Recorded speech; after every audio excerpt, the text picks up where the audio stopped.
Hello dear viewers, my name is Ferdinand Nori and I'm a migration consultant in Germany. As you know, I explained for you in my previous two videos about the entitlement to asylum and refugee protection with all their details. Today, I would like to explain for you what the subsidiary protection, which in German it's called Subsidiärer Schutz, is and what its privileges are and what you should do after getting this type of a protection from the Federal Office for Migration and Refugees of Germany. It's worth mentioning that in my next video I will explain for you the ban on deportation or Abschiebungsverbot with all its details. As I mentioned in my previous two videos, the Federal Office for Migration and Refugees of Germany decides on the asylum applications of the asylum seekers based on both national and international and European laws. That's why, in addition to entitlement to asylum based on the Constitution of Germany, there are also other types of protections given by this office. These protections are such as refugee protection and subsidiary protection, which are also called international protections, and there is also ban on deportation, which is given to the asylum seekers based on national laws of Germany. And as I also mentioned for you before, in this video I will explain for you about the subsidiary protection in Germany. In fact, after you apply for an asylum at the Federal Office for Migration and Refugees of Germany, if you get a subsidiary protection from this office will send its decision on your asylum application via post to you in German language with its translation in your native language.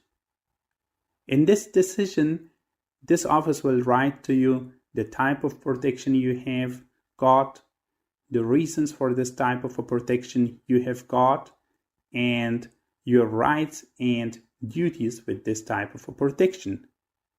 If you get a subsidiary protection, which in German is called Subsidiärer Schutz, in the decision sent to you by the Office for Migration and Refugees of Germany, it will be written that der subsidiäre Schutzstatus wird zuerkannt.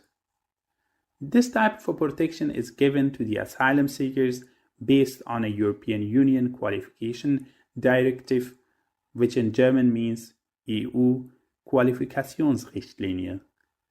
In addition, the conditions for giving a subsidiary protection to the asylum seekers is also mentioned in Section 4, Subsection 1 of the Asylum Act of Germany.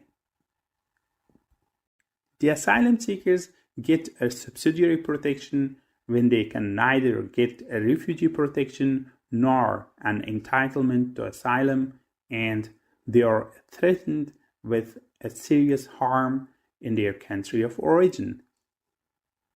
People are entitled to subsidiary protection who have substantial reasons about the fact that they are at risk of serious harm in their country of origin, and that they cannot take up the protection of their country of origin or do not wish to take it up because of that threat. The serious harm can originate from both governmental and non-governmental players. The serious harm can be, for example, the imposition or enforcement of the death penalty, torture, or inhuman or degrading treatment or punishment, or a serious individual threat to the life or integrity of a civilian as a result of arbitrary force within an international or domestic armed conflict. After you receive this type of a protection from the Federal Office for Migration and Refugees of Germany, you should refer to your respective foreigner's office, which in German it's called Ausländerbehörde, and take this decision of the Federal Office for Migration and Refugees of Germany with you and apply for a residence permit based on Section 25, Subsection 2, Sentence 1, second alternative of the German Residence Act. This residence permit is usually valid for 1 year, and then it can be extended for 2 years every time in the future until you complete the requirements for a permanent residence permit and a German citizenship. The Foreigners Office usually asks you to bring your national passport. If you don't have your national passport and it's not possible for you to get it from your home country's embassy or consulate, you can apply for a gray-colored passport, which is called Reiseausweis für Ausländer, which in English means travel document for foreigners, at your Foreigners Office, and get it from this office. After getting this type of a residence permit from the Foreigners Office, you can work in any field you want to without any limitations imposed on you. Concerning some other rights and duties of this type of protection, I have already published some videos in my this YouTube channel.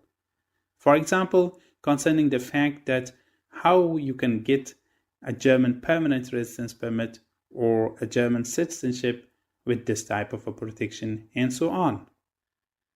If you have received this type of a protection and you are not working, and before this you are getting money from social welfare office, which in German it's called Sozialamt, after getting this residence permit or a provisional certificate, which in German means vorläufige Bescheinigung, or a fiction certificate, which in German it's called Fiktionsbescheinigung, from your relevant Foreigners Office, you should refer to your relevant job center with one of these documents and apply for money in this office.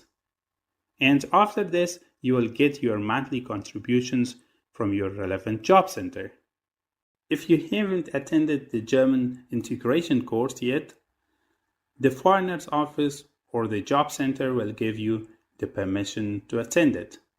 And if you don't get it from one of these offices, you can apply for it at the Federal Office for Migration and Refugees of Germany and get this permission for integration course from this office. If you're living in a refugee camp, after being registered in your relevant job center, you can look for an apartment for yourself outside the camp. And before signing its contract, you should submit it to your job center, and if the rent of the apartment complies with the requirements of your relevant job center, and this office can pay for the rent of the apartment, this office will agree with you so that you can rent the apartment.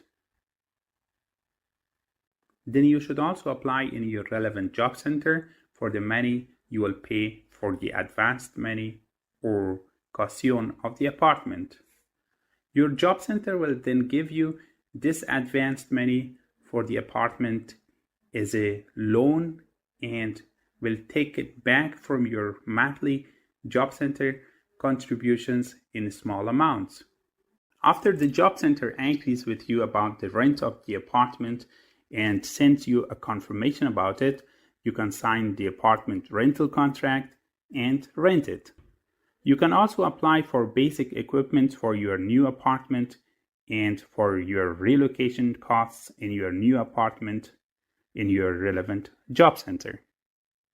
Thanks a lot for watching my video. If you have any questions concerning the details presented in this video, please do not hesitate to post them below this video, and I will be more than happy to answer them for you.